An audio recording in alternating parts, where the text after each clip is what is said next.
It is Inauguration Day in New Orleans. Thanks so much for joining us as a new mayor and city council are taking their oaths of office in just a few moments. I'm Katie Moore. And I'm Sharice Gibson. In October, voters promoted Helena Moreno from city council vice president to mayor of New Orleans in no runoff necessary. WWL Louisiana was the first to call the mayor's race on election night. Moreno received 55% of that vote, and in her speech, she pledged to start working on really resolving some budget issues right away in her capacity as city council president, while putting together a transition team at the same time. Yeah, it has been quite a start to her term in office, and today's inauguration ceremony, it's going to be different from others in the past. It's being held at the Sanger Theater, and it's entirely privately funded. It's being live streamed by the transition team. That's the feed that you will be seeing today. Our cameras were not allowed inside the ceremony. Moreno's transition team says the goal is to ensure access for all residents. She has also held a festival for the public instead of a mayoral ball. Already starting things off very differently in her beginning of her term. Today's ceremony is starting with music as the incoming city council members are announced.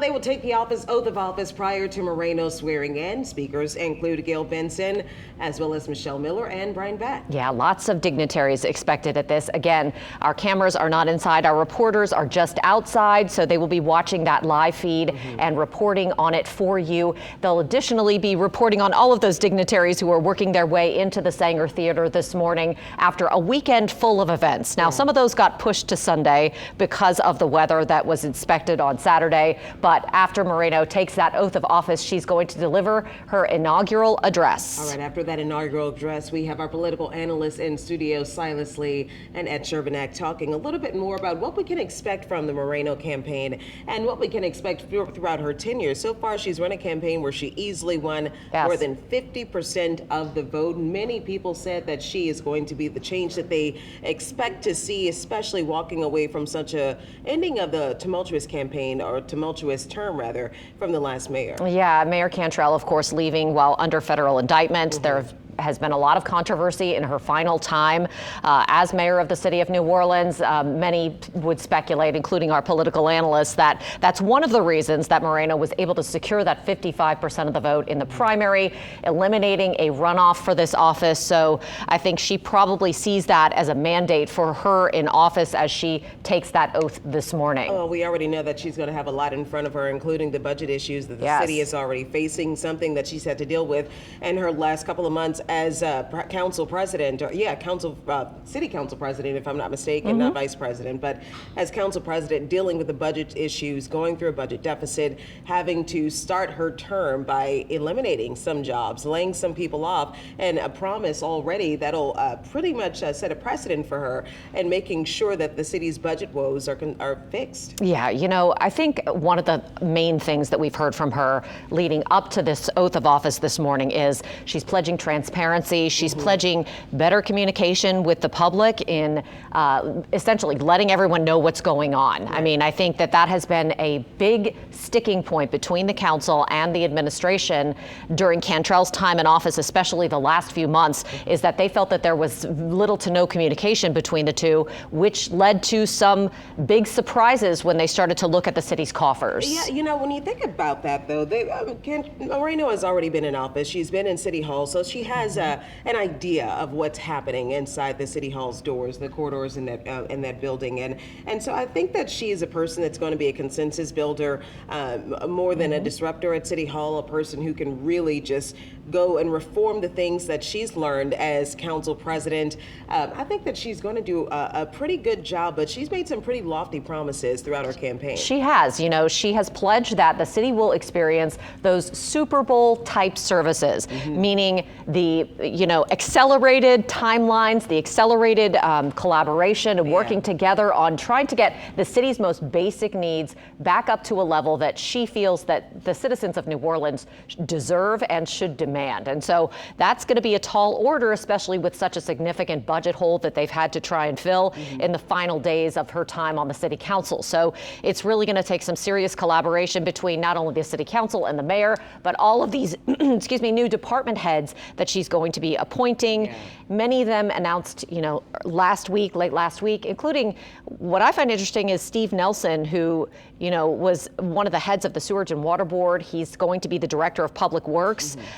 which is an interesting person to put in that position. And I think, in her mind, he's bringing that sewage and water board knowledge over to the public works side, which there's been a significant disconnect there in terms of drainage, in terms of how the city's water infrastructure works. And so I think that's going to be, a significant change as we see someone with that sewage and water board experience now heading up public works. Yeah, and right now, New Orleans voters are not very patient in regards to the things that they need in this city: infrastructure, energy sustainability. And I know that Helena Moreno has been highly critical throughout her term as council president against Entergy and the prices that people pay. We have covered some of those stories here, and your Down the Drain series, covering some of the things that people deal with when it comes to the cost of how much sewage and water board bills can be. They can go to an extreme almost. So I think this is at a pivotal time for New Orleans voters who are looking for something new. And my big question, and I can't wait till we can bring our analyst in a little bit later, but our big question here is, are people voting for Moreno because they are getting away from what they don't want, or what they didn't want, or did they want to vote for someone, excuse me, I'm producing my ear, they're voting for someone who they didn't want, or do they want to go through something new? I don't know. That's a great question. I mean, those are two very different ways that you can look at what this 55% of the vote means, you know? And so I think only time will tell, and only time will tell whether or not voters are happy with what they're seeing. You can see people there. This is a live picture from the Moreno administration in the Sanger Theater, where the crowd is starting to fill in. It is a ticket-only event. You have to have a ticket to get inside the theater this morning. It is not just open to the public at large. And so that is something that we have not seen in recent administrations. And so that's a bit of a change as well. But we have heard consistently since she has been elected this sort of catchphrase, all in for New Orleans, that she is all in. Her administration is all in. We've been seeing not only social media influencers speaking for the Moreno campaign using that same slogan, but we have heard that from her new staff members that have been put in place in the last couple of weeks as she's been setting up her cabinet. So that is what we're going to hear a lot of this morning, I think, as we start to hear Moreno take office at the Sanger Theater. It's different. I think a lot of times we've seen mayors at Gallier Hall take the oath of office. Yeah. And, so this is a deviation from that. And so I think it's new, just like the new administration. All right. I always think that I wonder if this is going to be just an indication of what type of mayor she plans to be, someone who is slightly different. And as we are speaking about this now, we're going to get some of our Ed Shervanek, Dr. Silas Lee joining us now in studio to talk a little bit more, bringing him in earlier versus later. I mean, a question for you, defining moments, for we already see that she's dealing with the budget issues so far, so this is her first kind of indication of what type of mayor she will be. What can we expect from her today? Well, she's going to lay out her agenda. She's going to basically communicate what she wants to do as the mayor, move this, in what direction she wants to move the city, how she wants to reform City Hall, how she wants to promote economic development, and how she wants to keep people here. That's her real primary message from the mayor, is keeping people here. Yeah, that's a huge indicator, right, Dr. Lee, of the success of a city, is whether or not you have people migrating in or you are losing population. And what we've seen in New Orleans is that we have been losing population. So what do you think about her priority of keeping people in New Orleans? Well, during the campaign, she has several priorities. One, to make government more efficient. Two, to address New Orleans East. Three, transparency. And four, keeping people here. However, there's another component to it. There's the legislative part, the policy part, but the psychological part. And now she has to rebuild social trust. That's a major issue. When you look at all the polls that we've done post-COVID, confidence in city government has diminished significantly. Confidence in the leadership has diminished significantly. So she must rebuild that. Why is that important? It's important to ensuring the passage of her agenda and to make people feel that they are a part of the process. Okay, Dr. Lee, I have to interrupt you. We are now getting started at the Sanger Theater. Amy McCarron with Council District A, who is a new city council member, is going to be entering this Sanger Theater. We're expected to hear from her in just a few minutes. This ceremony ceremony was expected to get underway at 9, and now you can see her there. Actually, that's Leslie Harris, who's another city council member from District B, walking across the stage, taking her seat there at the Sanger Theater. And I assume we're going to see all of those council members who are about to be sworn in. So this program now getting underway. A few minutes late, but not bad by not anyone's standards when you consider how monumental this event and occasion is. All right, we're going to listen to the ceremony as it gets underway. Ladies and gentlemen, representing City Council District D, please welcome Eugene Green.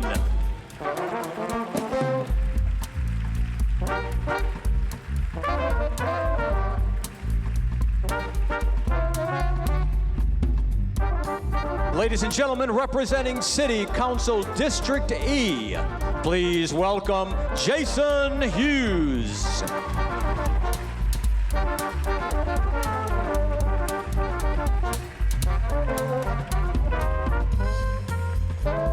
Ladies and gentlemen, Council Member at Large-elect, please welcome Matthew Willard.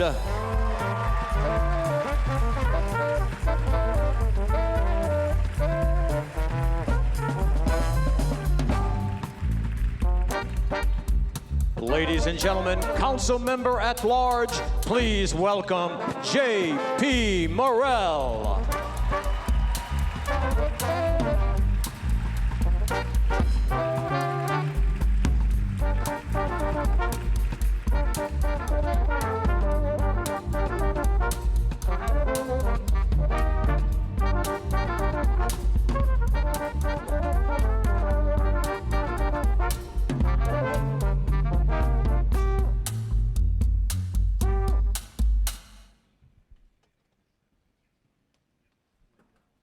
Ladies and gentlemen, please welcome to the stage 16-year-old piano phenom River Eckert and Grammy Award winner Trombone Shorty.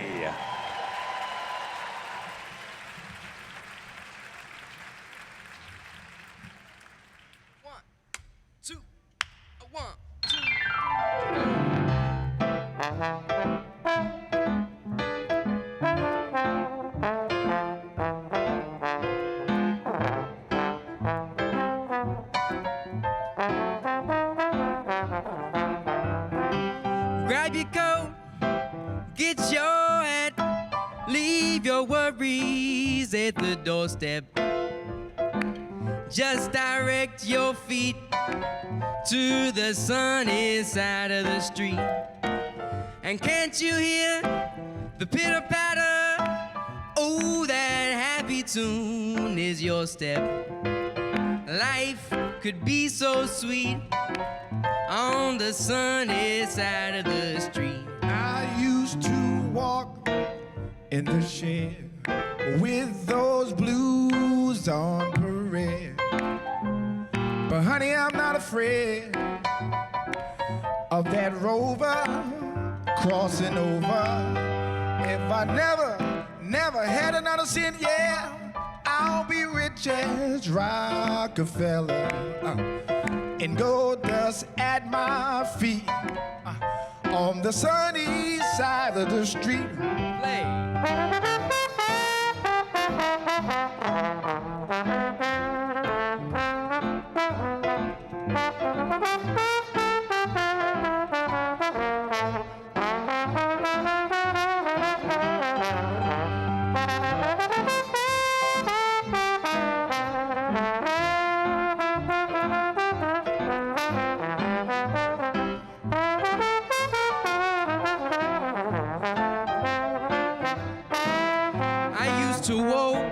In the shade with those blues, they was on parade. Now I'm not afraid because that road, it crossed over. If I never had another cent, yeah, I'll be rich as Rockefeller. And gold dust at my feet on the sunny side of the street.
sunny side of the street. On the sunny side of the street. On the sunny side of the street. On the sunny side. On the sunny side. On the sunny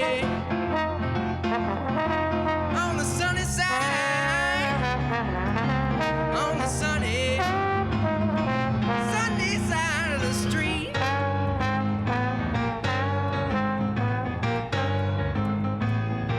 Ladies and gentlemen, please welcome Mayor-elect of the city of New Orleans, Helena Moreno.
Ladies and gentlemen. Hello. Ladies and gentlemen, please welcome to the stage writer, director, and two-time Screen Actors Guild award-winning actor Brian Back and New York Times best-selling author and Emmy award-winning network anchor and correspondent Michelle Miller. Good morning, New Orleans. Good morning, New Orleans. Come on. All right now, welcome to all of our distinguished guests here at the Sanger Theater and to everyone who is watching out there live, right on Louisiana and beyond as we celebrate the inaugural ceremony of the 63rd mayor of New Orleans. Now, we have all felt the energy humming through our neighborhoods in anticipation has built to this very special day. We're gathered here to inaugurate leadership that reflects the full breadth of the city, all of its neighborhoods, all of its voices, all of its histories, and really and truly all of the hope that they have for what is to come next. Oh, I'm just thrilled by this. Yes. The center of it is what? This moment is our mayor-elect Helena Moreno. There she is. Where'd she go? There she is. And alongside her, city council that represents the strength and diversity of New Orleans. Wave, everybody. There we go. This moment represents more than just a change in leadership. It represents a shared belief that we need to be all in. That's right. All in for New Orleans, all in for your community, all in for our youth, our future, all in for our culture. Yes, and now, please welcome a true ambassador of our culture, Grammy Award winner, singing sensation, and songwriter, the one and only Tank Ball. Woo-hoo! Here she comes. Hey, Dawn. Mwah. Hey, Dawn. Killing me. I'm sorry.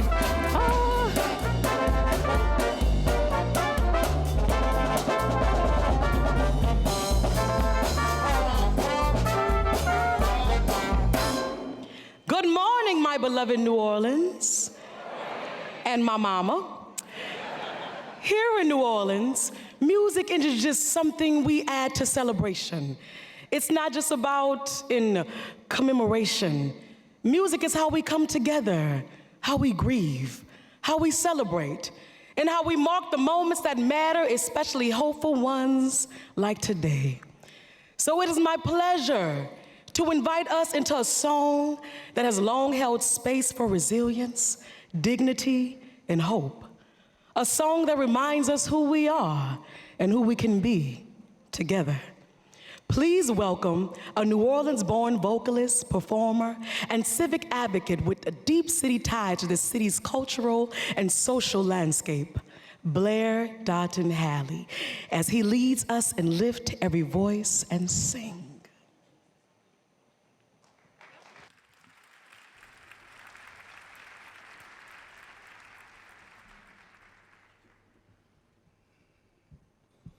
Please rise.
rolling sea. Sing a song full of the faith that the dark past has taught us. Sing a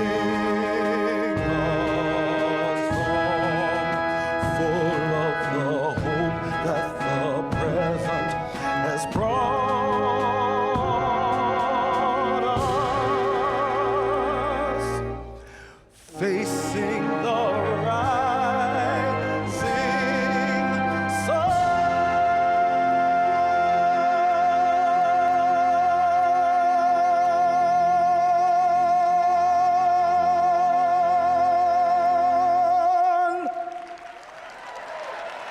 Of our new day begun, let us march on till victory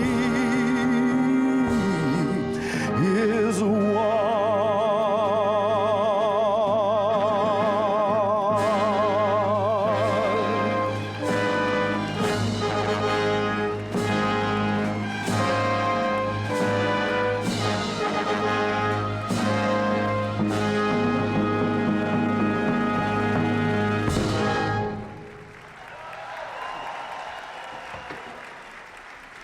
Ladies and gentlemen, please welcome two leaders representing the people of Louisiana in our nation's capital.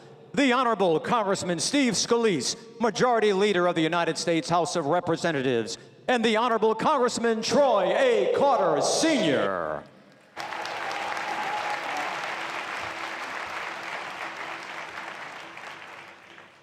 a lifelong New Orleanian and a member of our state's congressional delegation, I've had the privilege to serve alongside people who dedicate their lives to public service. And as someone who served New Orleans at the local,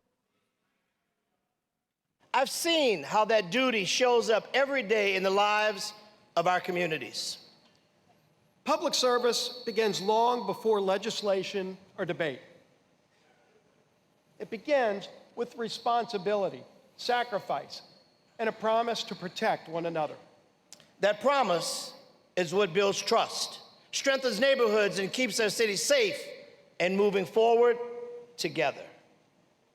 As we formally began this civic ceremony, we pause to recognize and honor that service, that duty, and that sacrifice.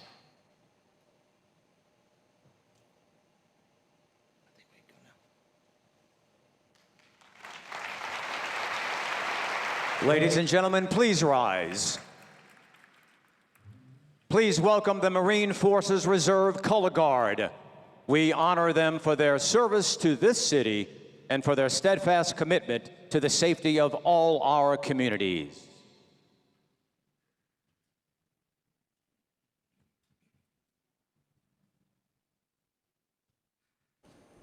Ready, Ken? Please welcome a New Orleans vocalist, educator, musical mentor, and a standout performer from NBC's The Voice, as she leads us in the national anthem, Tanya Boyd Cannon.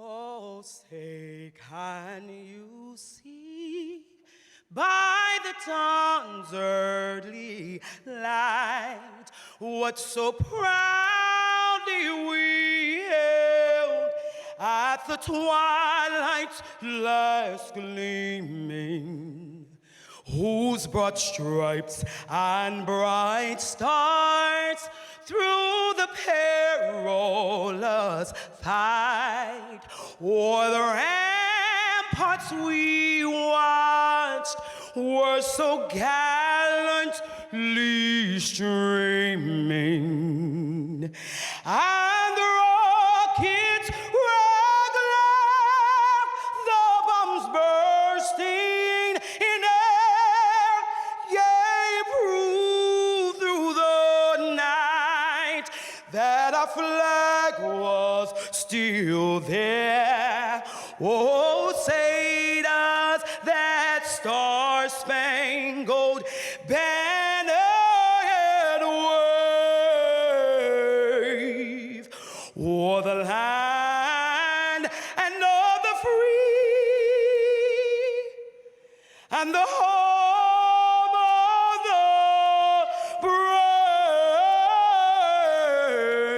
the brave.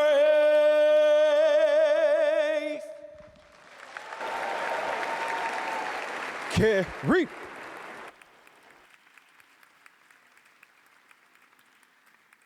Sorry, we're having some traffic.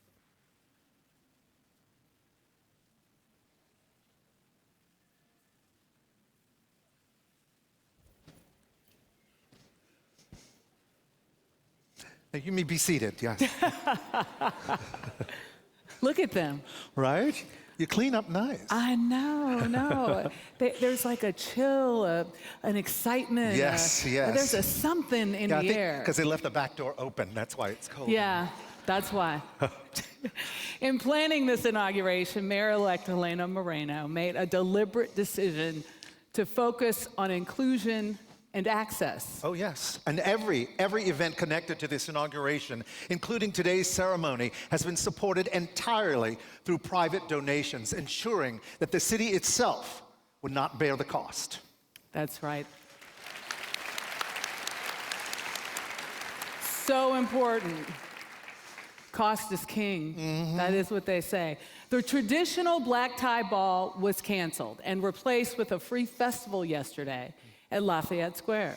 Thousands of educational toolkits have been distributed to students in New Orleans and across Louisiana. And a community service day is planned for Martin Luther King Day on January the 19th, where volunteers will help. Go ahead. Yes. Give it a big round of applause. Volunteers will help with beautification and improvement and all sorts of projects that will include newer parks and playgrounds and recreation facilities just across all 5 of the city council districts. And none of this would be possible without the generosity and leadership of our private partners, whose belief in this city helped us bring these moments to life. Now, we are especially grateful to the Hancock Whitney Bank and the Gail Benson team of business for their extraordinary support of this inauguration and for the city of New Orleans. And with that, it is our honor to welcome to the stage the philanthropist and beloved New Orleanian, the honorary chair of the inaugural committee, Mrs. Gail Benson. Bravo.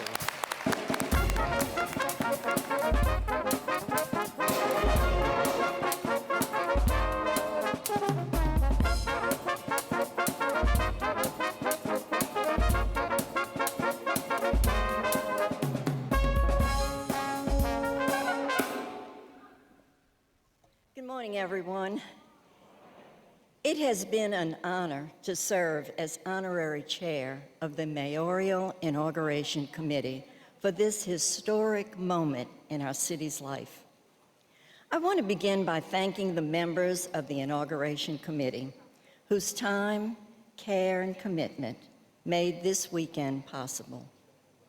I am deeply grateful to all the committee members and the many others who gave their energy, creativity, and leadership to this effort. Everyone was all in, and because of that, we are here today. Faith has always played an important role in my life. It grounds me, guides me, and it reminds me that leadership is ultimately about service to others. As we move forward in today's ceremony, we pause now to enter a shared moment of reflection. In a city defined by its diversity, it is fitting that this moment is guided by voices from many faith traditions. Each will offer a prayer in their own language and tradition, honoring the many cultures, histories, and beliefs that shape who we are. I invite you to join in this moment of unity, reflection, and shared hope as we welcome our interfaith leaders. Ladies and gentlemen, please welcome to the stage faith leaders from across the city of New Orleans.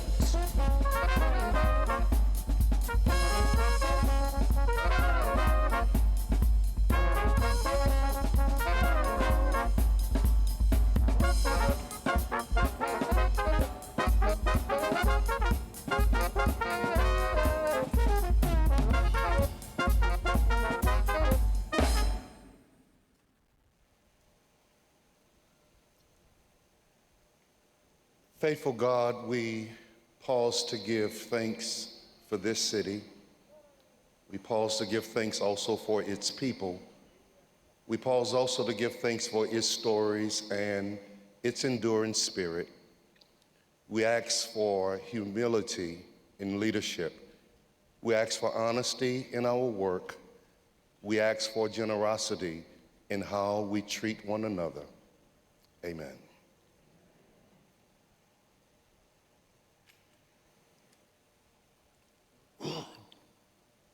بسم الله الرحمن الرحيم اللهم ادنا لما فيه خير والأرض قبلورا متعارفة ومتعاون باقي لله هدى المدينة والإهته وأن من الذين يعملون للأرض والأرحام.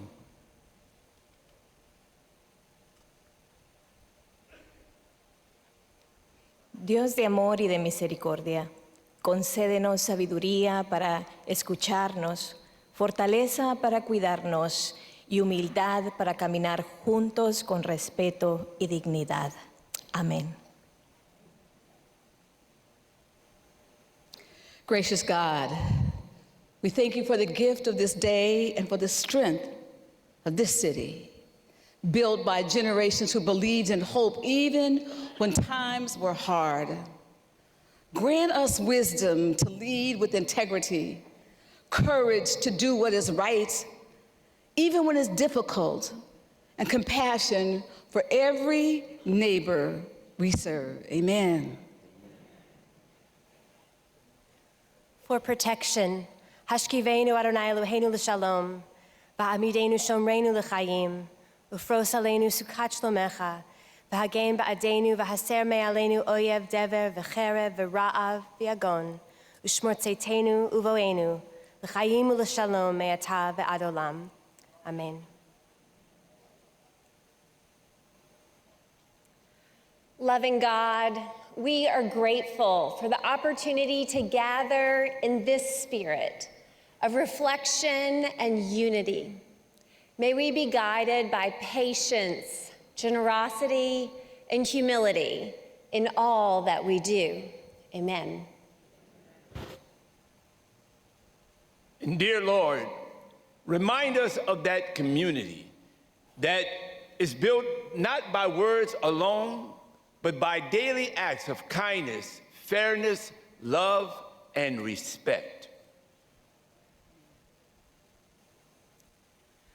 Bless all of those who are called to serve, that they may lead with wisdom, act with courage, and govern with compassion. Amen. Ladies and gentlemen, please welcome to the stage two leaders working in our state capitol on behalf of the Louisiana and its communities. The Honorable State Senator Cameron Henry, President of the Louisiana Senate, and the Honorable State Senator Jimmy Harris III.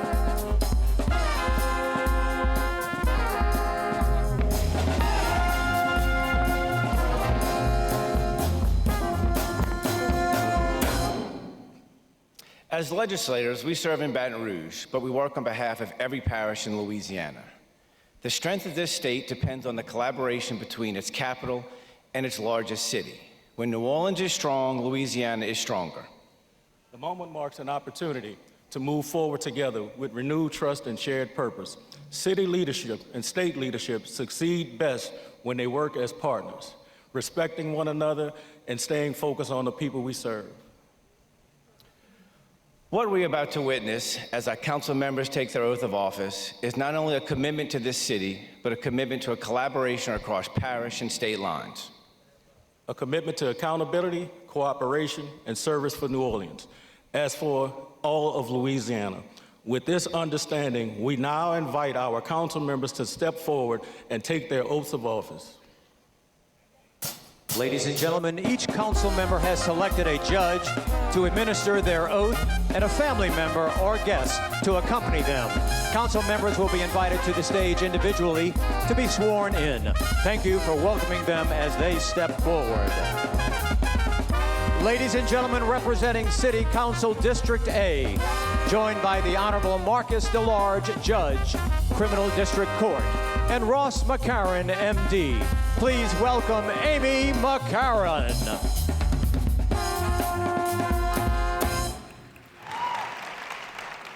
Please raise your right hand and repeat after me.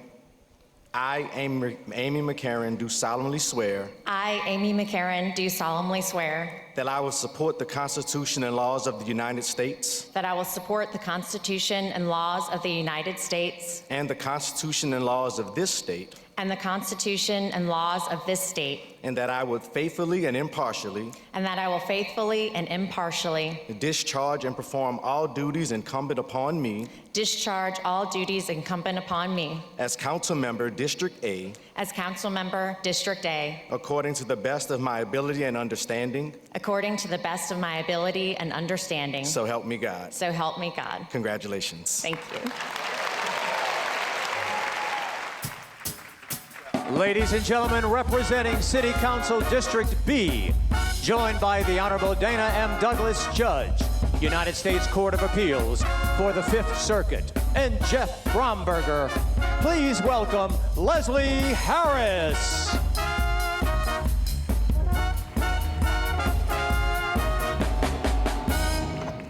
Raise your right hand and repeat after me. I state your name. I, Leslie Harris, Do solemnly swear. do solemnly swear That I will support the Constitution and laws of the United States. that I will support the Constitution and laws of the United States And the Constitution and laws of this state. and the Constitution and laws of this state, And that I will faithfully and impartially. and that I will faithfully and impartially discharge and perform. All the duties incumbent upon me. All the duties incumbent upon me. As council member District B. As council member District B. According to the best of my ability and understanding. According to the best of my ability and understanding. So help me God. So help me God. Congratulations. Thank you.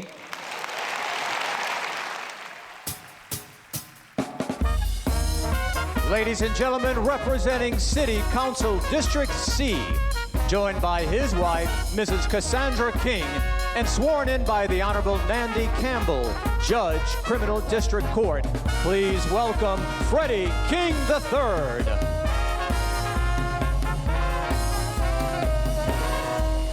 Raise your right hand. Repeat after me. I, Freddie King III, I, Freddie King III, do solemnly swear do solemnly swear that I will support the Constitution that I will support the Constitution and laws of the United States and laws of the United States and the Constitution and laws of this state, and the Constitution and laws of this state, and that I will faithfully and impartially and that I will faithfully and impartially discharge and perform all the duties incumbent upon me as all the duties incumbent upon me as council member of District C, council member of District C, according to the best of my ability according to the best of my ability and understanding. So help me God. So help me God. Congratulations. Thank you. Ladies and gentlemen, representing City Council District D, joined by the Honorable Piper Griffin, Associate Justice, Louisiana Supreme Court, and Jennifer F. Green. Please welcome Eugene Green.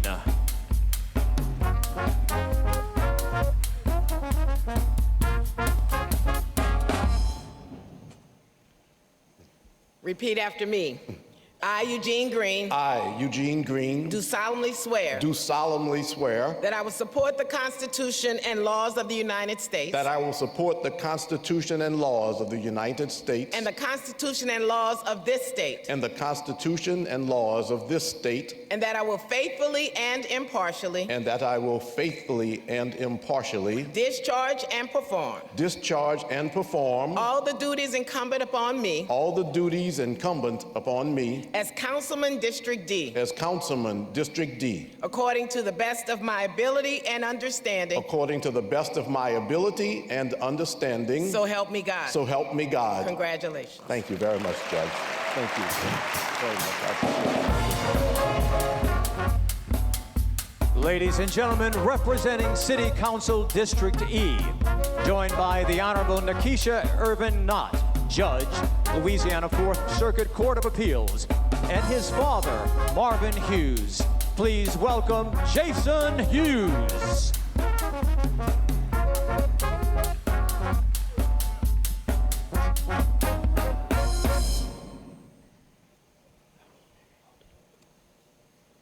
I, Jason Hughes, I, Jason Hughes, do solemnly swear do solemnly swear that I will support the Constitution and laws that I will support the Constitution and laws of the United States of the United States and the Constitution and laws of this state, and the Constitution and laws of this state, and that I will faithfully and impartially and that I will faithfully and impartially discharge and perform all the duties incumbent upon me all the duties incumbent upon me as Council Member District E, as Council Member District E, according to the best of my ability according to the best of my ability and understanding.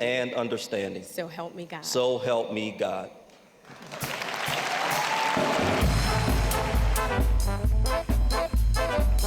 Ladies and gentlemen, Council Member at Large-elect, joined by Molly Pons and sworn in by the Honorable Benedict Willard, Judge, Criminal District Court. Please welcome Matthew Willard.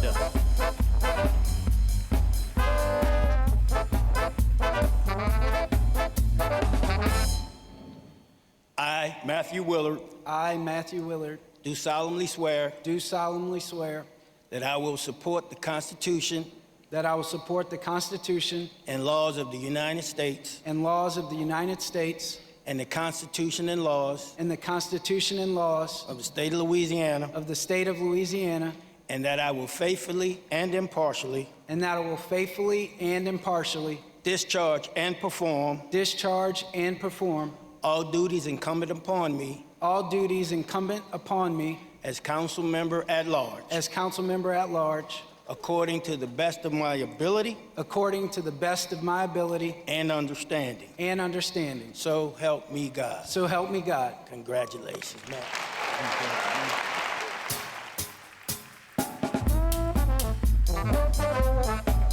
Ladies and gentlemen, for Council Member at Large, joined by the Honorable Kern Reese, Judge, Civil District Court, and Catherine Morrell. Please welcome J.P. Morrell.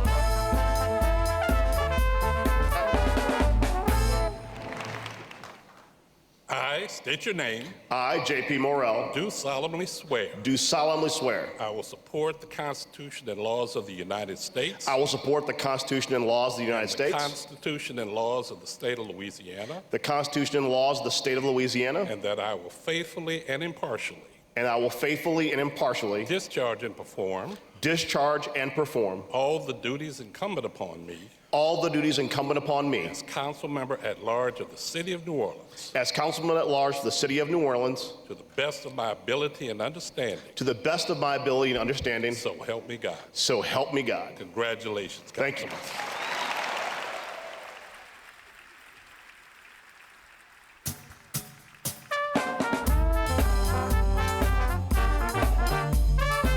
Please join in congratulating your new City Council.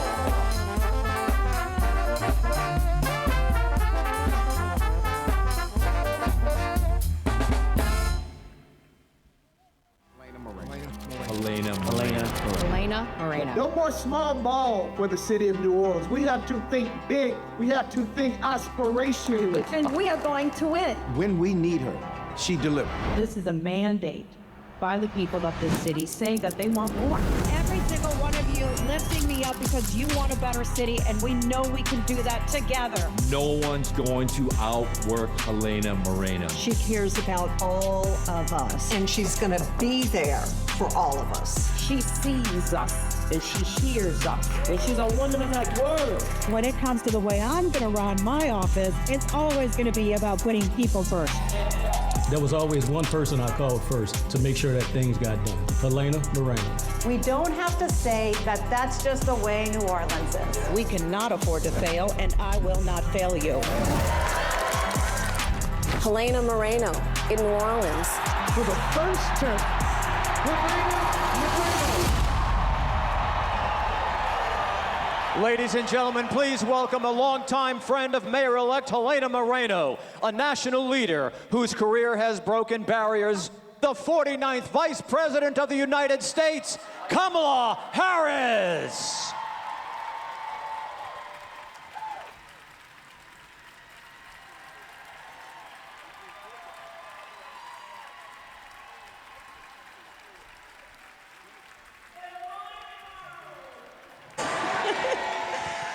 Oh, it's so good to be with everyone. Please have a seat. Good morning, good morning.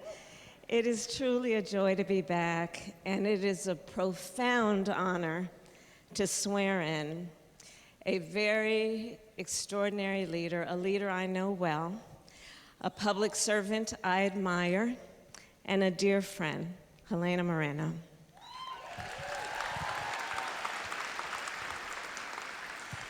So Helena and I first crossed paths many years ago.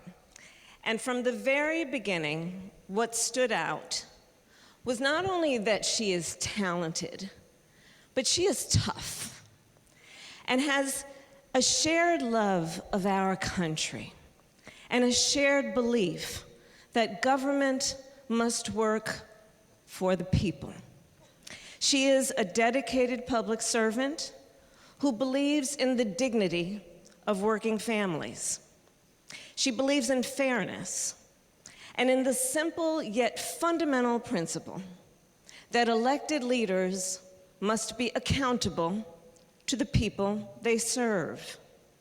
Whether it's her work in wards across the city in City Hall or the state capitol, through moments of challenge and moments of change, it is clear Helena Moreno will never stop fighting for the people of New Orleans.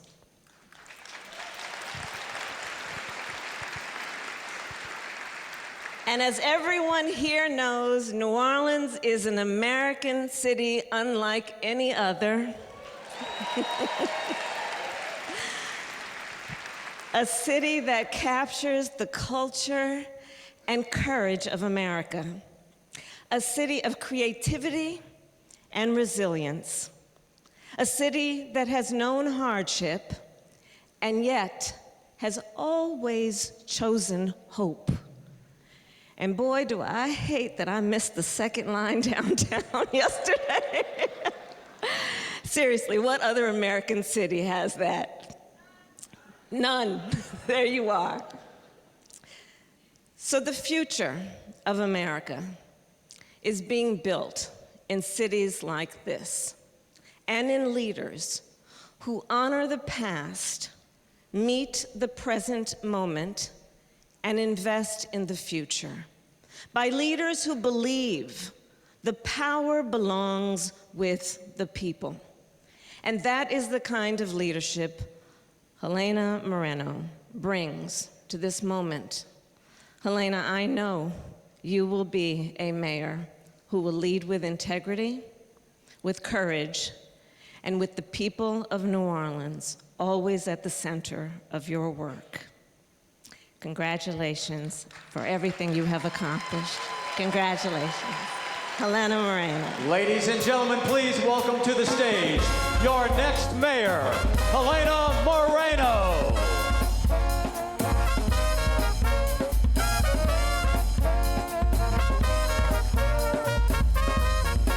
Joining on stage for the administration of the oaths of office or the Honorable Desiree Charbonnet, the judge for the Louisiana's Fourth Circuit Court of Appeals, the Honorable Paula Brown, and the Associate Justice for Louisiana Supreme Court, the Honorable Piper Griffin, each bringing a lifetime of service and dedication to justice in our community. Also joining them on stage for this special moment is our next First Gentleman, Chris Meeks.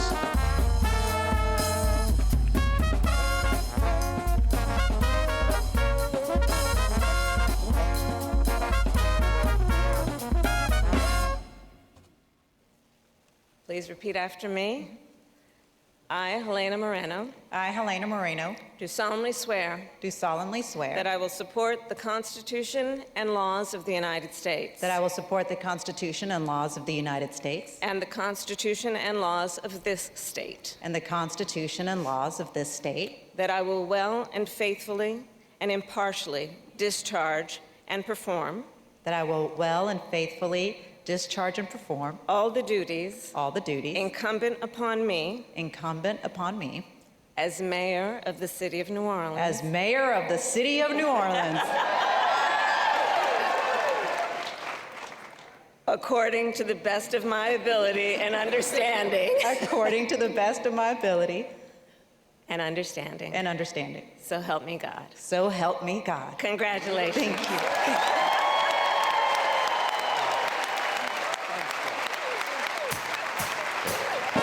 Ladies and gentlemen, the 63rd Mayor of the City of New Orleans, Helena Moreno.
Wow.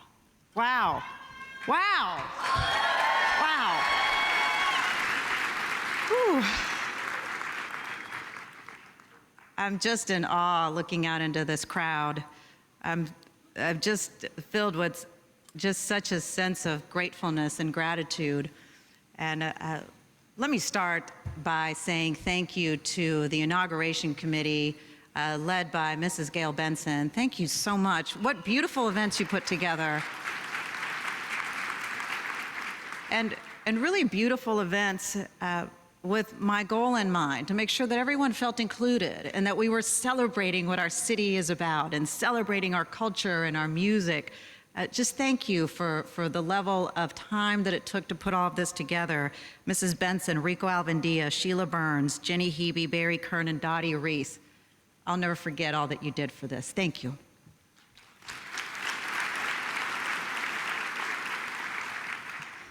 To the New Orleans City Council, congratulations. Congratulations.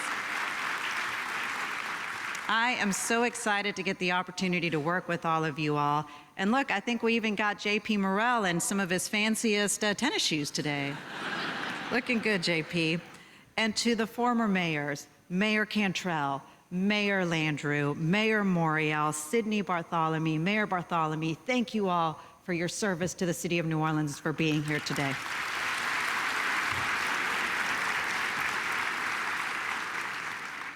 Today is really a great celebration of our city and the amazing people of New Orleans.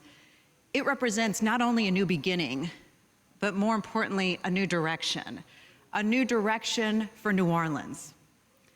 And I'm honored to be standing here today, but also know this, that I don't stand here alone. So let me begin by saying, first and always, to God be the glory. None of this is possible without him, but I want to say this. In the days ahead, I ask that we also remember that everything is possible with him.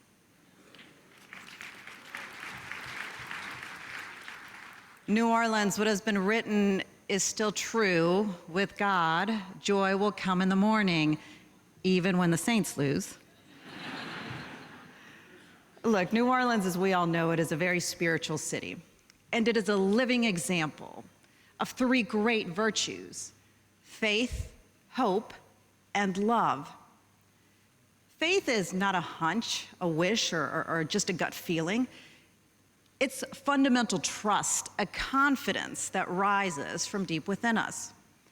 And we must have real, deep, sincere faith on what New Orleans can be, because that type of faith calls us to action. It calls us to be all in for New Orleans.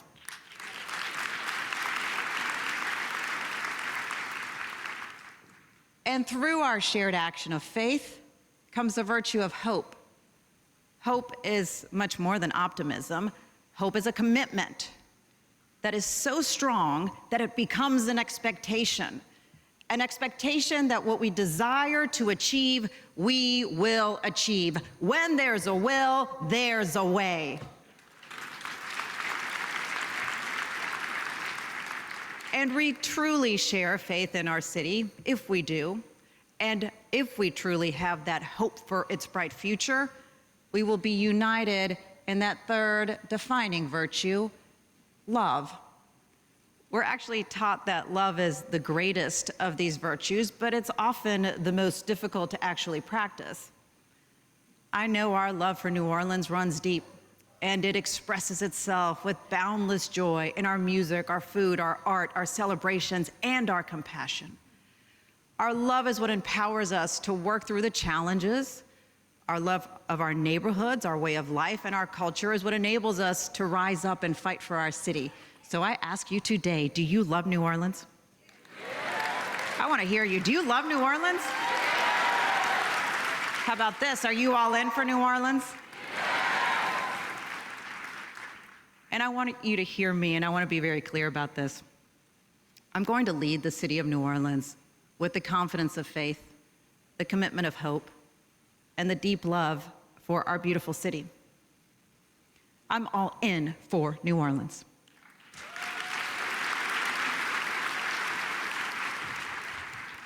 I stand here with all of you, with all of the wonderful people of this amazing city, and together we will build the city that lives in our hearts and in our dreams, and we're going to make it a reality.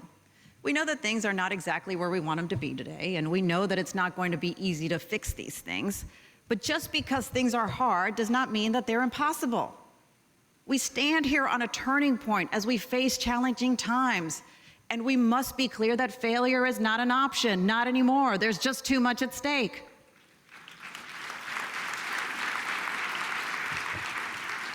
We can't keep doing things the same and expect a different result.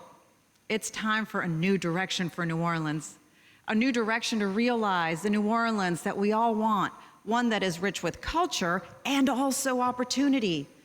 So today I make a promise to you to never quit, and my administration makes the same pledge, because we know that the possibilities for New Orleans are endless. We will do the hard work. We will make the hard decisions.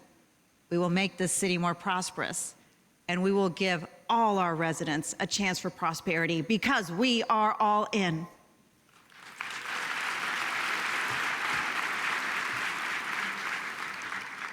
Look, bottom line, we've faced tough times before. We've faced more than 300 years of tough times. We survived fires, floods, epidemics. We endured Jim Crow and injustice. We overcame the tragedy of terrorism. We rebuilt after hurricanes every time this city rose. And we rise because we know how special New Orleans is. This is not just a place, not just a city, but an amazing blend of beauty, history, and culture. So now this is our time.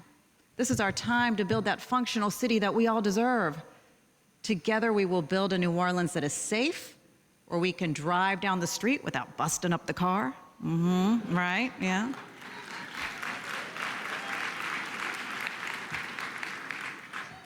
Where there is no limit to realizing a dream, and where our children have endless opportunities for success.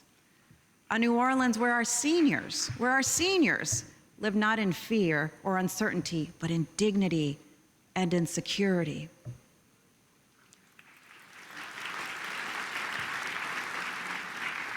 We want a New Orleans that works for everyone. And I want you to envision that New Orleans, because as of today, I'm telling you, we have the will, and we will find the way.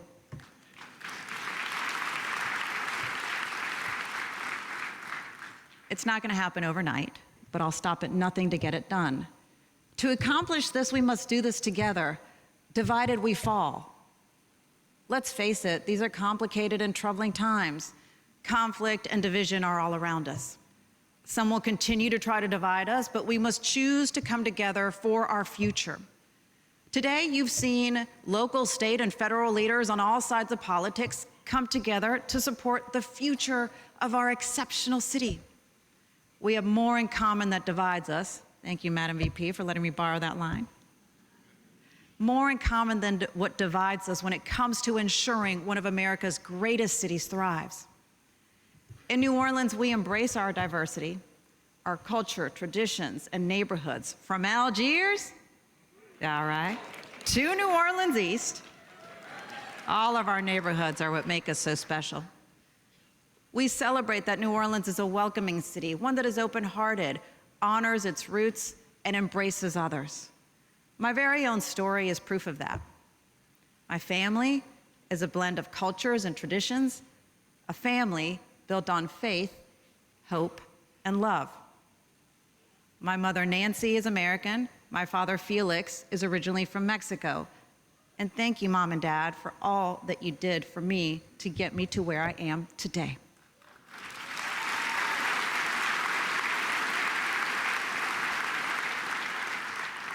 I was born more than 1,000 miles from here in a city called Jalapa in the state of Veracruz in the country of Mexico.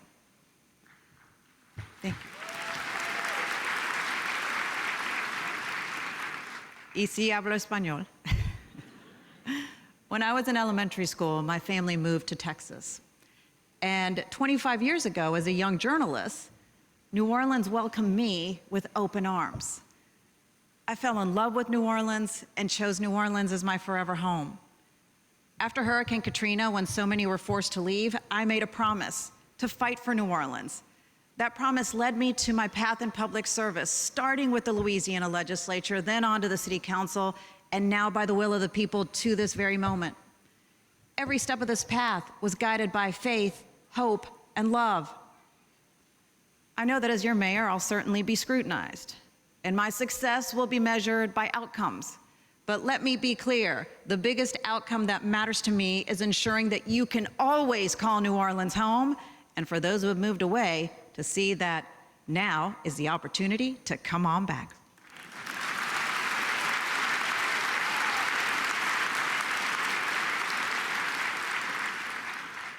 I will make every single day count, and I look forward to working hand in hand with this New Orleans City Council, with our federal and state legislators, and with the people of this city to ensure that government works not for itself, but for you. I ran for this job because I believe in what New Orleans can be. I want to thank my husband, Chris, and my family for being all in, as they too believe in a brighter future and are on this journey with me to make New Orleans a better place. Thank you, my love. Thank you, Chris.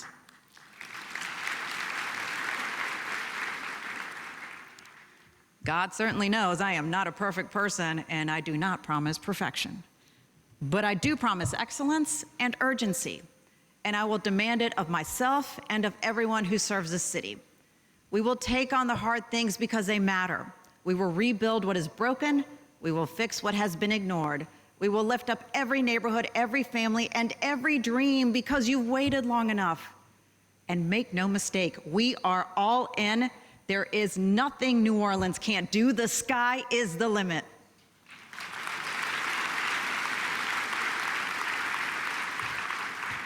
Together, we will build the city our children deserve, the city that you have earned, and together, we can move in a new direction for our future.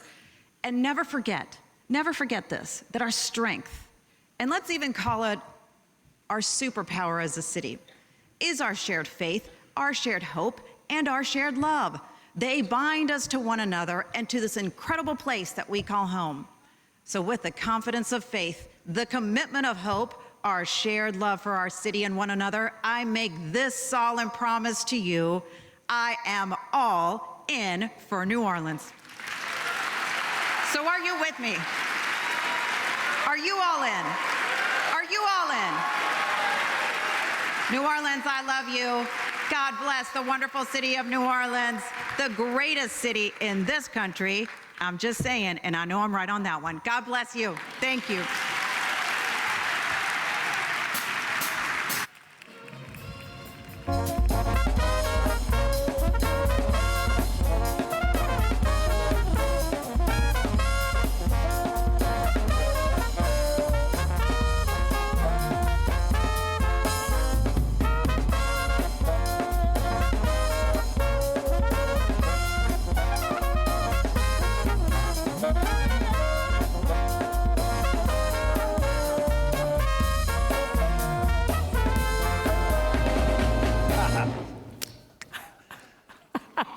Mayor Moreno, Yes. Oh my God, it has such a ring to it, does it not?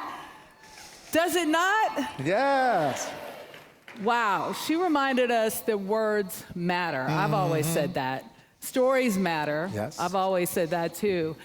And especially how words are spoken, how they are heard. Yes, those powerful words bring us to our next artist, who has long given a voice to this wonderful city. That's right. I was going to say, and how they're intended. True. True, true. A New Orleans-born author and performer. Today, our inaugural poet, she will share an original poem and share an original heartfelt message for this very moment, titled All In. Please welcome Sonny Patterson. Look at this one.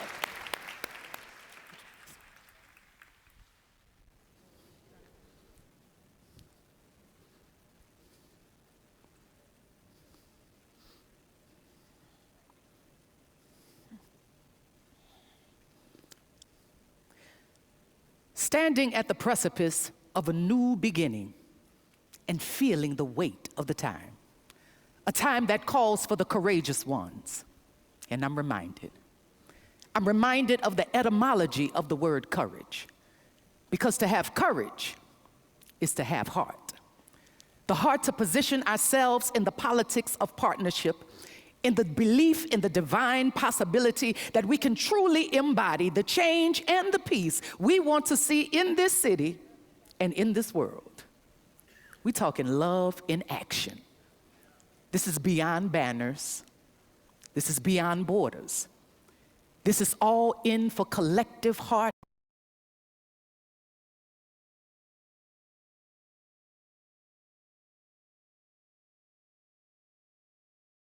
To see in this city and in this world. We're talking love in action. This is beyond banners. This is beyond borders. This is all in for collective heart and community consciousness, for an expanded culture that carries unity and dignity and integrity. Oh, this is beyond feather. This is beyond bead and dance and horn. This is a call to honor all of who and what we are. All in, all around, all rise. Step into the wonder of a culture that prioritizes people over profit. A culture that empowers the future of the now while honoring the very best of our past. This is a cultural infrastructure created to last. Oh, and here we are. Keepers of one another. Preservers of a tradition that stretches us into new dimensions here at the precipice of a new beginning while feeling the weight of the time. May we know with everything in our being that we would not be here together if we were not built for a time such as this.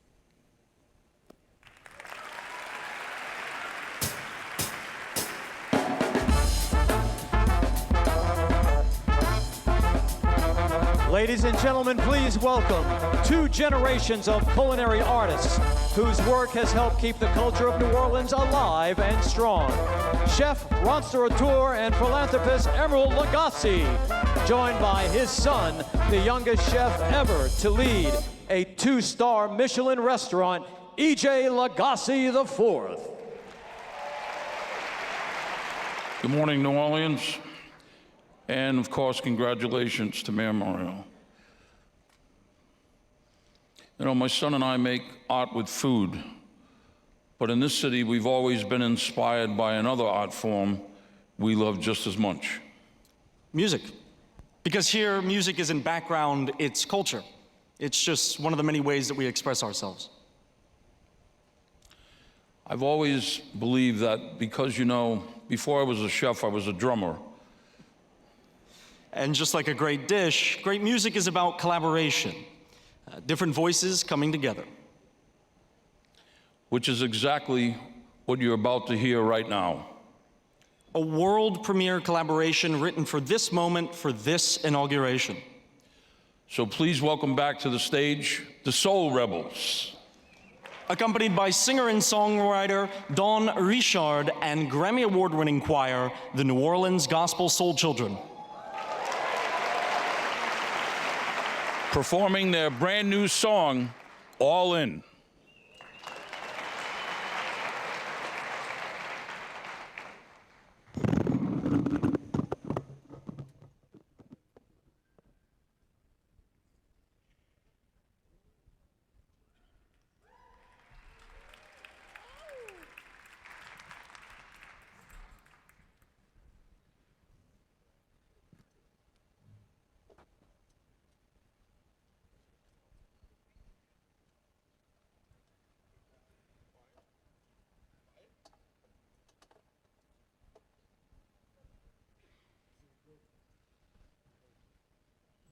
Can we have our beautiful choir? There we go.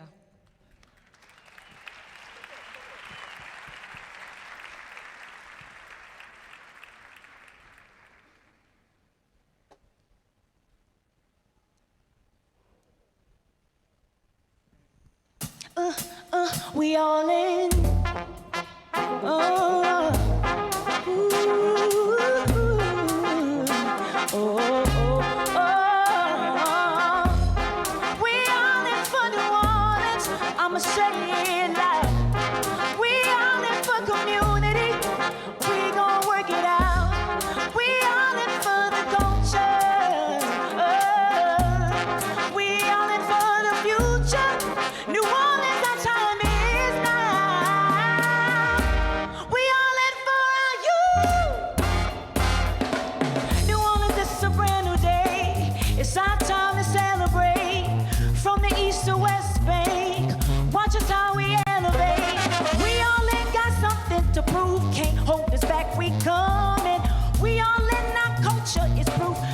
Together we rise. We have the power to create. We are the reasons that we great. We dancing through the struggling. Watch us make a way. I don't know what you came to do, but we came to make a change. I don't know what you came to do, but we gon' make a way. Yeah. New Orleans is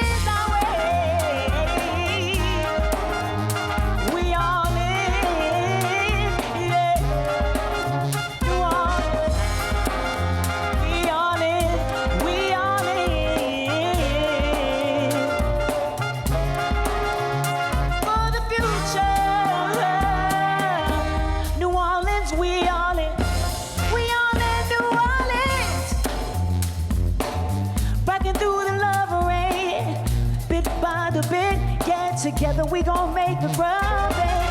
No matter we gon' sublet. We pushing through the struggling. Watch us how we calibrate. Watch us make a way. We are the heartbeat of this place. Can't hold us back, we coming. We the soul, our culture is proof. Can't hold us back, we coming. New Orleans, we are struggle away. Gonna through the elevate. I don't know, we'll never wait. To know this, we gon' make a way today. We all in New Orleans. Man, New Orleans, we gon' stand 10 toes down on business today. We all in. Come on, band. We all in, yeah, yeah. We all in New Orleans. We all in New Orleans. We all in New Orleans. We all in New Orleans. We all in. Band, I'ma say, yeah, yeah, yeah, yeah, yeah. We all in New Orleans.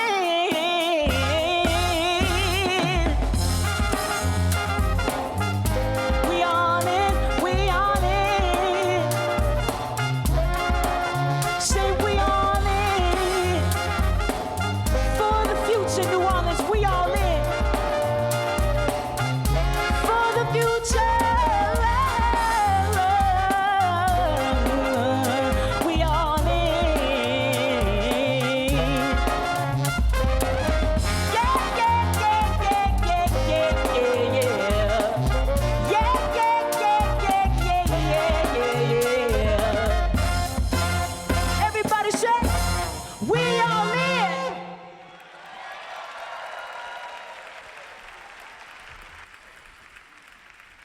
New Orleans has always been a city that moves me, a place where music, art, and creativity are alive in every corner. This city knows how to feel, how to create, and how to come together, even in the hardest of times. Let love rule. I wrote Let Love Rule over 30 years ago as a reminder to myself and anyone listening that love is most important and bigger than fear, bigger than pride, bigger than division. We've got to let love rule. Being all in means showing up fully for the people, for the work, and for what truly matters. Helena, I know that you're all in for New Orleans, and I'm in with you. All in with you. Love. Ladies and gentlemen, please welcome to the stage the Grammy Award-winning Louisiana Philharmonic Orchestra. And please welcome back to the stage Tanya Boyd Cannon and Trombone Shorty.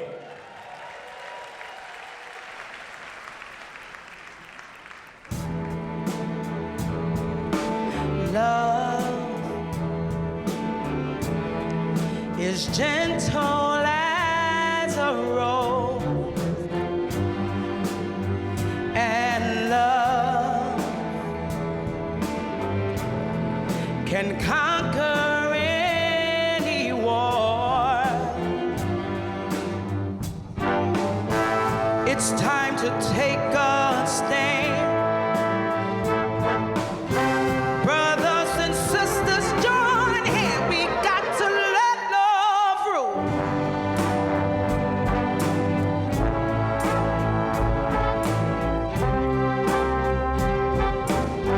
We've got to let love rule.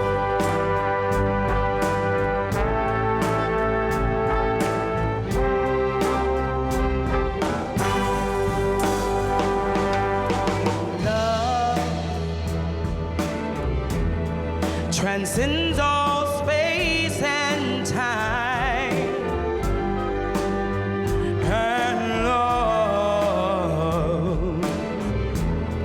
can make a little child smile. But can't you see?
Ladies and gentlemen, please welcome the ambassador of bounce, the Queen Diva herself, Big Frida. Congratulations to our new mayor. Yes, how y'all feeling? It is a celebration. Let's go.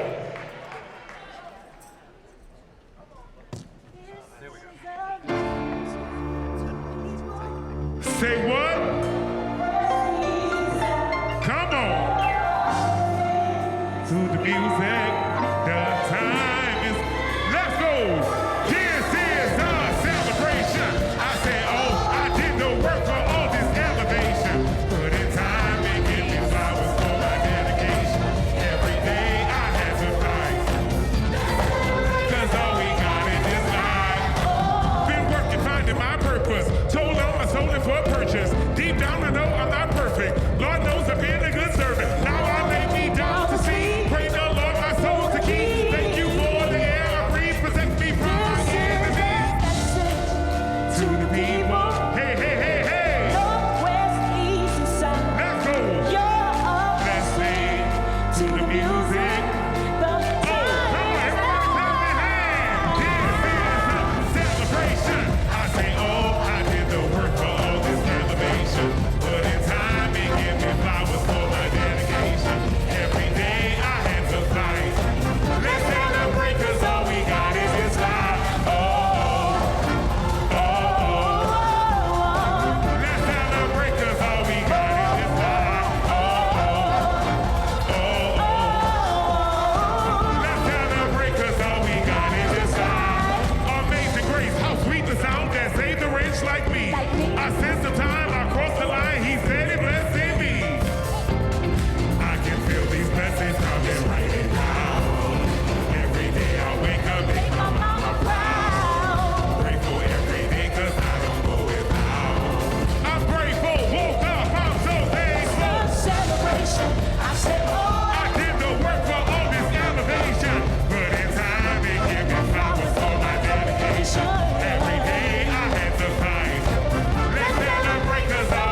Thank you to everyone watching here in New Orleans and across Louisiana and wherever you are.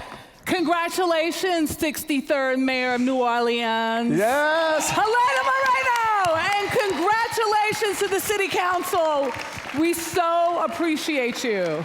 All together now. We're all in. Woo! Thank you. Thanks.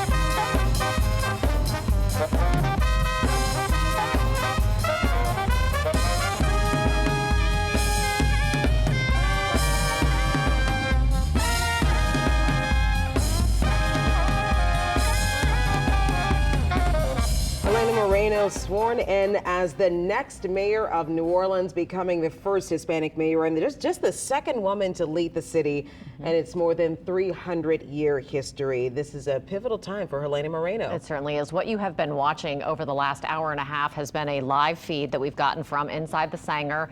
The committee to elect Helena Moreno put this event on the transition committee. Our Paul Murphy is actually inside the Sanger, so he will give us a firsthand account of what was going on inside the theater as we were watching that production unfold. Certainly a production. Certainly was. It was what you would expect from a television anchor, a former television anchor who's now the mayor, is to have a TV production and an event for her swearing in. So we're, of course, here joined by Dr. Silas Lee, political sociologist. What's your title from? Sociologist. Sociologist. Yes. Okay, I thought I got it right. Yeah. And Ed Shervanack from Tulane, who's a political analyst and expert. Political scientist. Political scientist and expert. Yes. Well, you know what? We talk about this being a production. I think one of the big things, and there were some rumors that this was happening. Former Vice President Kamala Harris swearing in Helena Moreno. And of course, two of the things that we noticed as we were all watching this and adding our own little commentary behind the scenes is she showing that she wants to be a mayor for all. It seems like diversity was at the forefront, having all of the different pastors and faith leaders from different faiths speaking their native tongue, having the Black National Anthem and the National Anthem come up, and of course having both sides, Steve Scalise, Troy Henry, on stage together as well. And she's already shown that she can pretty much work on both sides of the aisle and get things done. What your feedback on what she had to say today and her speech? Well, in terms of the presentation, first, this is reset. Right. And with reset, she wants to recalibrate the psychology and the psyche of the citizens and the mood of the citizenry here. Now the hard work begins in terms of governing the city with severe challenges, but at the same time, she has this window of opportunity to, one, show that she can get it done, communicate. That's what voters want right now. They want a level of communication and transparency, and to feel that government is listening to them and will respond effectively. So that is something that we saw today. Celebratory act was very good, but now we get to the hard work. The hard part. Yes. Ed, your take on it? Yes. I mean, there's a general sense of optimism going into the inauguration, and I think she's trying to boost that sense of optimism, all right, moving forward, and that this is a reset. This is going to be a completely different administration than the previous one. You know, that she's going to get things done, she's going to use her managerial skills, and she wants to get people involved in the community. You know, not just be all in for the Moreno administration, but to be in for the city, to form groups, to join groups, to get involved in civic engagement and civil society. Because government can't solve all these problems. Society has to do so. And we do this through these voluntary organizations. So I think one of the subtexts, I think, of her message is that we need people to get involved in their community to deal with, you know, senior services, to deal with homelessness, to deal with, you know, hunger and food insecurity. Now, when we talk about Kamala Harris and her role in this swearing in today, you know, as you mentioned, we all kind of speculated that Right. this was going to happen, and that's exactly what we saw. She was the one who swore Helena Moreno in. Obviously, having the former Vice President of the United States swearing you into office elevates this whole situation to a national scale. And how important is that when we look at economic development and how essential that economic development is for moving the city forward? What do you think about, you know, this being the first step? It's one of the first of many steps. When you look at urban city mayors today in big cities, it's a very difficult job. And in reality, they become crisis managers with limited resources but a lot of demands. And they are international in the sense that whoever thought New Orleans would have to deal with a terrorist attack as well as immigration and other issues. So it reflects the need for the mayor to be socially and politically and intellectually someone that is flexible, that can display the dexterity to communicate to citizens in a times of challenge that this is what we're going to do. Citizens have felt like they were in the wilderness, in a maze to a large degree, wondering what is next. And what's ironic, we live in this multimedia society where people have access to information, but they need direction. And as a journalist, former journalist, she recognizes how to communicate effectively in less than 30 seconds and help people gain and restore that confidence and trust that many people felt has left. Both here and nationally. I mean, you know, Yes. she's not just speaking to the citizens of New Orleans today, she's speaking to a wider audience by having these national figures here. Steve Scalise, Kamala Harris. You know, of course, we also had Troy Henry here, who's current member of Congress. We had Cedric Richmond at her swearing in. You know, lots of notable people. You know, Ed, what do you think about that? Well, And the fact that you this know, is a cities are service providers, you know, whether it's picking up trash, providing public safety, educating children, that takes resources. And cities serve very diverse ethnic groups who have a lot of competing demands. And cities are in competition with other cities, you know, in terms of getting these resources from the state and from the federal government.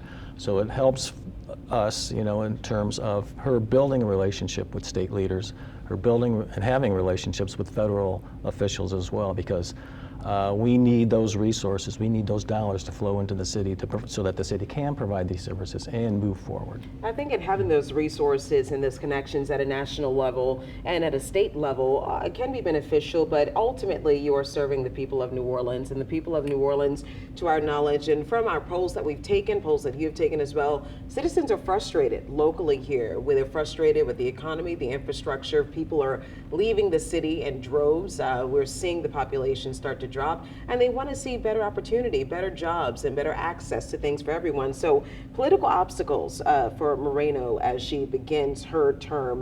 What is she's inheriting on day one? What do you think some of those obstacles are going to be? We know one of them being the budget issues and the budget crisis that she's starting to handle when she was city council president.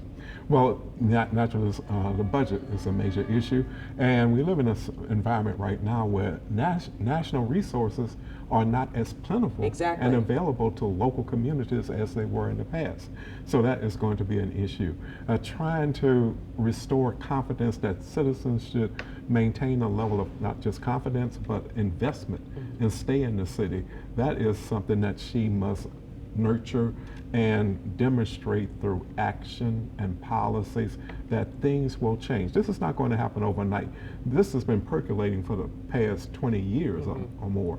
And what we see right now is that residents feel that they want something done quickly, and that is going to be a critical aspect of how she communicates a vision, a timetable, and what the desired outcomes will be. Having deputy mayors is also another critical element because she cannot do this alone. Deputy mayors will be able to talk to diverse groups and carry that message in a way that she can not do by herself. So that's going to be very important. how these deputy mayors address specific issues. We're expecting to hear more appointments and announcements about that today, but we already heard Michael Harrison, the head of public safety. We heard Steve Nelson as the director of public works. He's obviously a former sewage and water board manager. So some key appointments there. Her first Latina head of economic development, the first Hispanic deputy mayor she appointed. And so, you know, we are definitely seeing some movement on that front.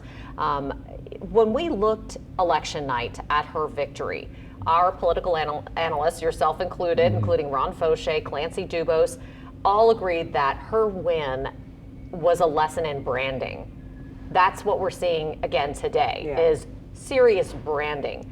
The work behind the scenes, however, has to support that. Do you think that we're in a position now, both of you, that work behind the scenes can successfully meet the brand that she's establishing? It depends on how it is going to be implemented. It is something that you have to achieve some micro successes and ultimately build up to something bigger. And we live in what we call a VUCA society. VUCA, volatile, uncertain, complex, and ambiguous. And we don't know what's going to happen in many situations, but having the resources in terms of the intellectual resources and displaying dexterity in terms of the challenges, that can help calm the anxiety that so many people have. Well, you know, in our work, we showed her brand as being the change candidate, that that's what people were looking for. And so can she basically change City Hall, change the culture of City Hall, get beyond the dysfunction of City Hall, to get so that people can go there confidently, go to safety and permits, get the business license and the occupational license that they need to build businesses and to create revenue for the city. So it's going to take time. I mean, turning a city around is like turning an aircraft carrier. You're not going to do it overnight. Now, she probably has about 3 to 6 months of a honeymoon period where she will get the benefit of the doubt. People will extend goodwill to her. But you know, after that grace period, people are going to want results. And so then you're right, people want results immediately. People don't want excuses, they want results. Yes, they want it done. If there was an early decision that she could make that could define her first year, what do you think that is? I think the decision to have Joe Giarrusso as her CAO was a very shrewd one, that they've had a good relationship. And that could help with the relationship with City Council. He knows City Hall very well. He's the one who's going to be leading the reorganization of City Hall. So I think, you know, that decision I think is a very good one, because he brings a lot of institutional memory and knowledge to the job. You know, you mentioned branding. I'm reminded of something from the '92 presidential campaign, and after Bill Clinton got elected, we did a series of focus groups, and one of those groups, the respondents mentioned, no one hears our pain. And you heard Clinton starting to repeat that. And this is what you see with Mayor Moreno. She has reassured voters, I hear and feel your anxiety. That first set of ads where Super Bowl services, that resonated with voters, and that helped elevate her support. And that's what she will have to do here. Communicate and build this trust that we have a plan and a strategy that will take time, but communication will be critical, and having those micro successes. Keep in mind, we have 5 separate cities in this community. Each council district represents a different constituency and different needs, but it is manageable. Now, one of the biggest hurdles that she may have to overcome is who is in charge at the top of both the state and the United States government, Jeff Landry and Donald Trump. As you mentioned, she's an urban mayor, and she's facing, obviously, Republican leadership at the top. Not only is it Republican leadership at the top, but it has been making its way into local governments, and I think a lot of people feel that those leaders have tried to have some more control on the local level, especially over New Orleans. Now, how big of an issue do you think that is going to be for Helena Moreno? That's going to be a tough issue to navigate, but at the same time, she will have to work at both sides of the aisle. Look, in politics, you have winners and losers. You will not win every battle you will have to navigate, but she will have to demonstrate that she is going to be in the trenches fighting and try to extract some level of success.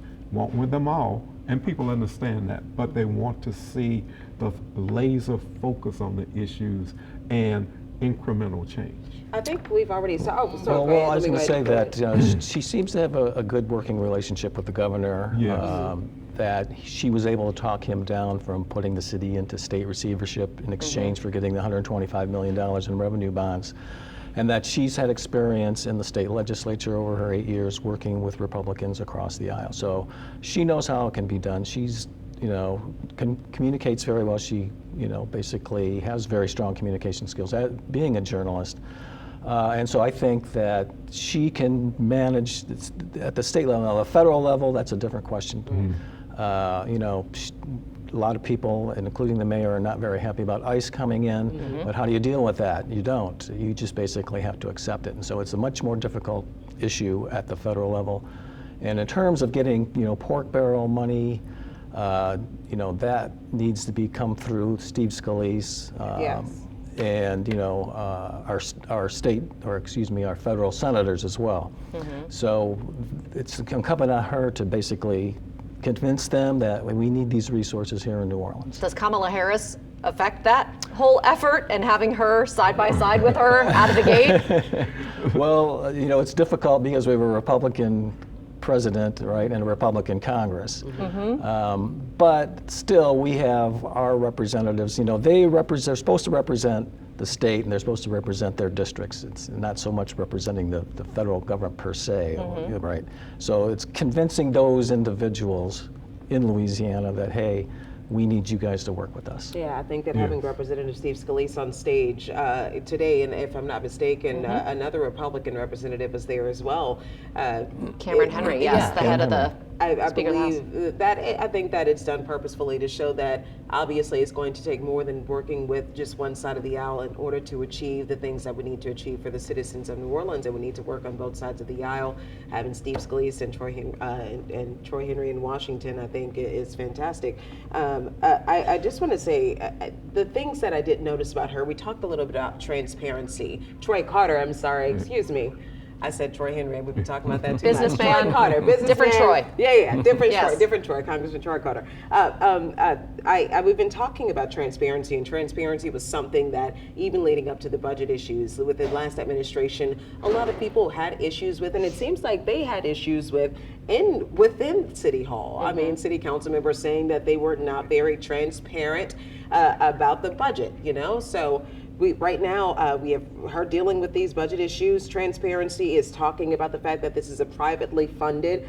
They said this at the beginning, hearing from former WWL anchor Michelle Miller, who was up there. This was a privately funded inauguration address, making sure that they understood that they weren't doing a gala. They wanted to cancel that and make sure that everything that they did was for the people of New Orleans. I think that this sets a precedent for who she is going to be as mayor, and also separating herself from the previous administration. Well, she set a theme here, all in. And I've never seen a mayor, well, we never had a mayor, with their own theme song, as well as a laser focus on not only being all in, it's a marriage, she's telling people. And in this marriage, we will have some ups and downs, but we are going to be committed, and we're going to reset the culture to make sure one is inclusive, and responsive to the needs of people. So that's a big reset for her in terms of resetting how government will function and how people will feel about what government is doing. We want to get to Paul Murphy in just a moment, but Ed Chervenak, talk about Cantrell and how she is still obviously, while she was not in the room today, she is certainly in the room that we know of. Yes, we don't believe she was there, but right. And I think this is one area where Helena Moreno wants to separate herself from the previous administration. That she wants to be this 24/7 mayor, dealing with the issues with energy and urgency, and that is contrary to what we've seen from the previous mayor now in the last several years, that she had become disengaged. She went on her out-of-town excursions. She wanted to use the Pontalba apartments for herself, so she was more about taking care of herself. And there wasn't a whole lot of communication between the administration and the city council. There was that turbulent adversarial relationship. And so we should probably see much easier and greater communication between the administration and the city council, because first of all, Helena Moreno came from the city council. Joe Giarrusso also came from the city council. They know each other, they understand what their priorities are. JP Morrell is good friends with the mayor. So I think it's going to be a much smoother relationship between the administration and city council. Is it going to be perfect? No, because they're separate branches of government. Sometimes they're going to disagree. But can they work out those disagreements behind closed doors before they get out there into the public? I mean, if any indication, the last ways that the city council has voted and come together, I don't know if this was just an opposition of the Cantrell administration or if they just felt like they needed to work to get things done. I mean, I feel like they're in a good place. All right, we're going to go to Paul Murphy now, who was inside of the Sanger as this historical inauguration was taking place. Paul, feelings inside of there now? It seems like things have quieted down a bit. I'll tell you, it was a show certainly befitting of this grand Sanger Theater in downtown New Orleans. I felt like it was part Broadway production, part revival, part swearing-in ceremony. Major guests here, you mentioned Kamala Harris, the Soul Rebels, Brian Batt, Michelle Miller, and others that took the stage here to participate in this ceremony. And the whole theme of today's swearing in, as you've mentioned, was all in. Helena Moreno mentioned that a number of times during her speech. She said, she's all in. Are you all in? And she is certainly going to need a lot of help to move this city forward. Going into office day one, she faces a $220 million budget deficit, which is forcing layoffs, furloughs, and spending cuts. Then there's also the lingering, languishing problems in New Orleans with the infrastructure, public works projects, and others. Just today, this morning, we learned that Helena Moreno was able to convince a bright general superintendent from the Sewage and Water Board to come on board as the head of public works. Steve Nelson is now on board, and he will be serving directly with Joe Giarrusso, the newly minted CAO, to work on some of these infrastructure problems. Also today, I spoke with a group of business leaders, Gail Benson, Morris Bart, Michael Heck, about what it means to have a stable government set on moving this city forward.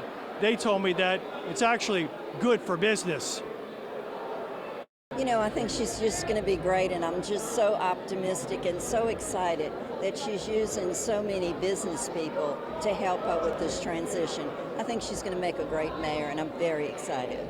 You know, people focus on taxes and rules and regulations, but the reality is that leadership, attitude, and culture and trustworthiness matters more than anything. So I think we're going to be entering a new day where we have a leader who can create a narrative, who can go to meetings, who can close deals for us. And I think it's going to result in a lot of great jobs for the great people of New Orleans.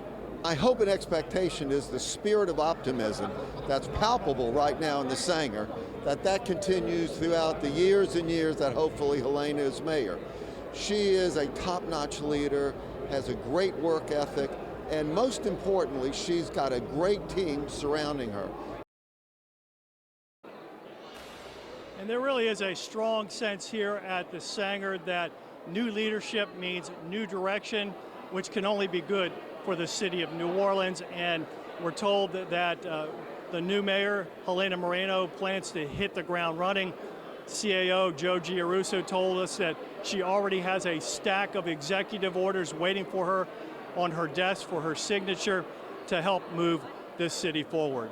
We're live in downtown New Orleans at the Sanger Theater. Back to you guys in the studio. All right, thanks so much, Paul. It's beginning with quite a beautiful and large production of some of the city's greatest talent. Yes, so it is. We'll have to see what happens from here. Now, this afternoon, Dr. Dwight McKenna will take the oath of office for Orleans Parish Coroner. This is going to be his third term in office, and in all three of those elections, he has run unopposed. Paul McKenna is a former Orleans Parish School Board member. He will be sworn in at 3 this afternoon at the coroner's office. Yeah, the final incoming New Orleans official is former interim NOPD Chief Michelle Woodfork. She'll have to wait several months before she's sworn in as Orleans Parish Sheriff. Woodfork, you'll remember, she defeated incumbent Sheriff Susan Hudson in the wake of a string of issues, including the dramatic escape of 10 inmates from the Orleans Justice Center back in May. Yeah, Woodfork is a 33-year veteran of the NOPD and served as interim chief for 10 months after Sean Ferguson retired. She is also the niece of Warren Woodfork, who was the NOPD's first black superintendent. Woodfork's swearing in will take place in May. So a lot more to come still. Yep, absolutely. Lots of change. All right. Thank you so much for joining us.